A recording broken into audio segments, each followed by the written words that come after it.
সবাইকে আপনারা দেখছেন স্মার্ট নলেজ ইউটিউব চ্যানেল। তো স্মার্ট নলেজের পাশে থাকুন, নিজের নলেজকে স্মার্ট রাখুন। এসএসসি 26,000 চাকরি সবার কি বহাল থাকবে? এটাই হচ্ছে মেন প্রশ্ন উঠে যাচ্ছে কোথা থেকে? এই যে কিউরিড পিটিশন দায়ের করা হয়েছে, আশা করি আপনারা জানেন।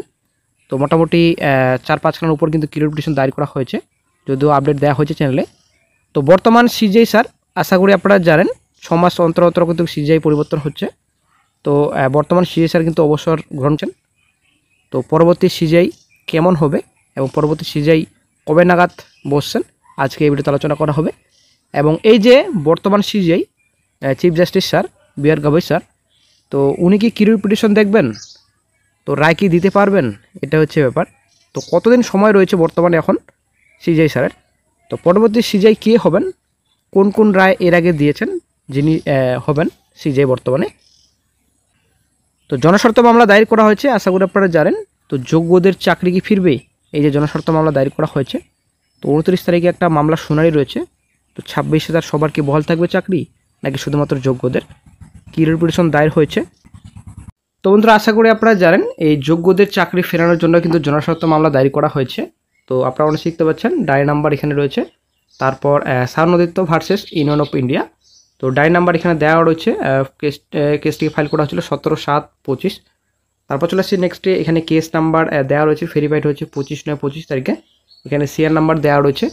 দেন চলে আসছে নেক্সটে, তো টেন্টেটিভ ডেট দেওয়া হয়েছে আপাতত 17/11/25 তারিখে মামলাটির শুনানি হতে পারে, ঠিক আছে।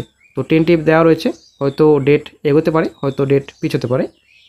তো এই মামলাটি আপনারা অনেক শিখতে পাচ্ছেন, petitioner সায়নদত্ত, respondents union of India, তো পিটিশনার ইন পার্সন। তো চলে আসছে নেক্সটে, তো এখানে সম্পূর্ণ ডিটেলস রয়েছে। এই যে বন্ধুরা জনস্বার্থ মামলা দায়ের করা হয়েছে, তো এই মামলা কতটা প্রভাব পড়বে এসএসসি 26,000 চাকরি বাতিলের উপর?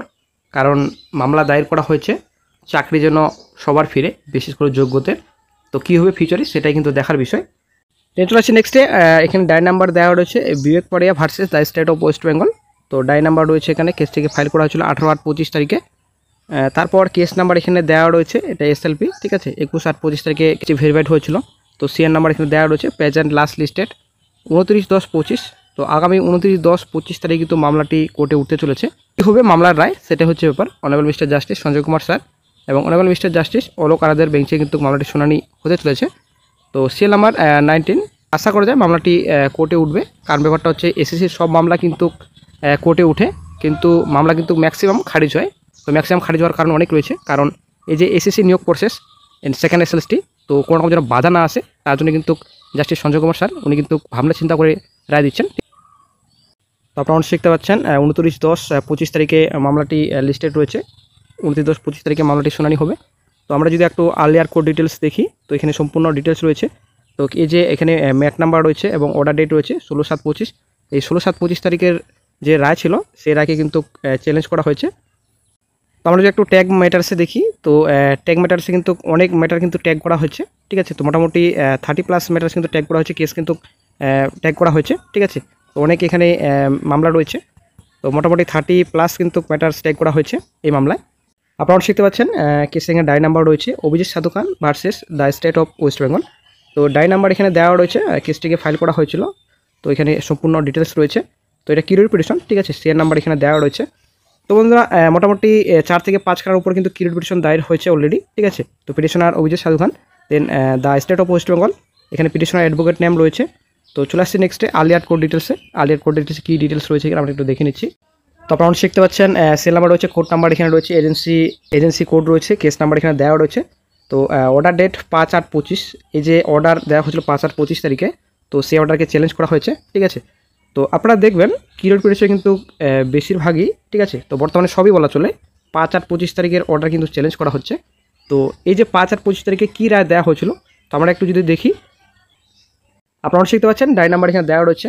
তো Humayun Firoz Mondal versus the state of West Bengal. তো এই যে একটা মামলা, তো এটা কিন্তু রিভিউ পিটিশন আরপি, আপনারা অনেক দেখতে পাচ্ছেন। ডায়েরি নাম্বার এখানে দেওয়া রয়েছে 18/5/25 তারিখে কেসটিকে ফাইল করা হয়েছিল রিভিউ পিটিশনটিকে। তো এখানে সময়ও দেওয়া রয়েছে, সিআর নাম্বার রয়েছে 5/8/25 তারিখ, ঠিক আছে। 5/8/25 তারিখ কিন্তু জাজমেন্ট দেওয়া হয়েছিল রিভিউ পিটিশনে honourable mister justice Sanjay Kumar sir, honourable mister justice Satish Chandra শর্মার বেঞ্চে, ঠিক আছে। তো রায় কী দেওয়া হয়েছিল? রায় দেওয়া হয়েছিল কেসটি কিন্তু রিপিটিশন কিন্তু ডিসপোজ করা হয়েছে, ঠিক আছে। তো এই যে আরপি রিভিউ পিটিশন, তো রিভিউ পিটিশন কিন্তু চেম্বার হিয়ারিংয়ের জন্য কিন্তু ইলেকশন ছিল, তো সেটা কিন্তু ডিসপোজ করা হয়েছে, খারিজ করা হয়েছে রিভিউ পিটিশন। তো 170+ রিভিউ পিটিশন কিন্তু খারিজ করা হয়েছে, আশা করি আপনারা জানেন। তো গত 5 আর 25 তারিখে এই যে রায় দেওয়া হয়েছিল, রিভিউ পিটিশন খারিজ করা হয়েছে।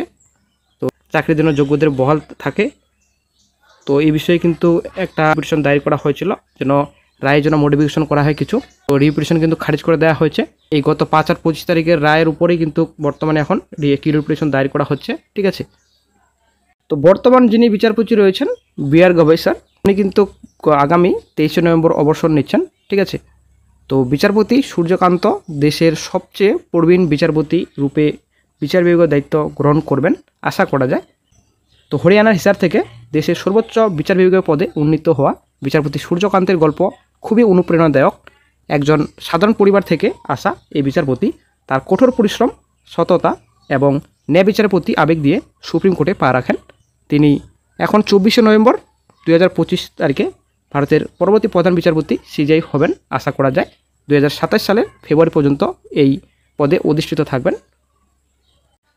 আইন স্কুল থেকে সুপ্রিম কোর্ট পর্যন্ত তার যাত্রা সংগ্রাম, নিষ্ঠা এবং ন্যায় বিচারের অঙ্গীকারে পরিপূর্ণ। প্রধান বিচারপতি বি.আর. গবাই 23 নভেম্বর অবসর গ্রহণ করবেন। বিচারপতি সূর্যকান্ত দেশের সবচেয়ে প্রবীণ বিচারপতি রূপে বিচার বিভাগে দায়িত্ব গ্রহণ করতে চলেছেন। শিক্ষা থেকে একটি শক্তিশালী ভিত্তি। বিচারপতি সূর্যকান্তের জন্ম 10 ফেব্রুয়ারি 1962 সালে হরিয়ানার হিসারে। তিনি 1981 সালে হিসারের সরকারি পিজি কলেজ থেকে স্নাতক ডিগ্রি অর্জন করেন এবং 1984 সালে রোহতকের মহর্ষি দয়ানন্দ বিশ্ববিদ্যালয় থেকে এলএলবি ডিগ্রি অর্জন করেন। তিনি 2011 সালে কুরুক্ষেত্র বিশ্ববিদ্যালয় থেকে প্রথম স্থান অর্জন করে এমএলএল আইনি স্নাতকোত্তর ডিগ্রি অর্জন করেন।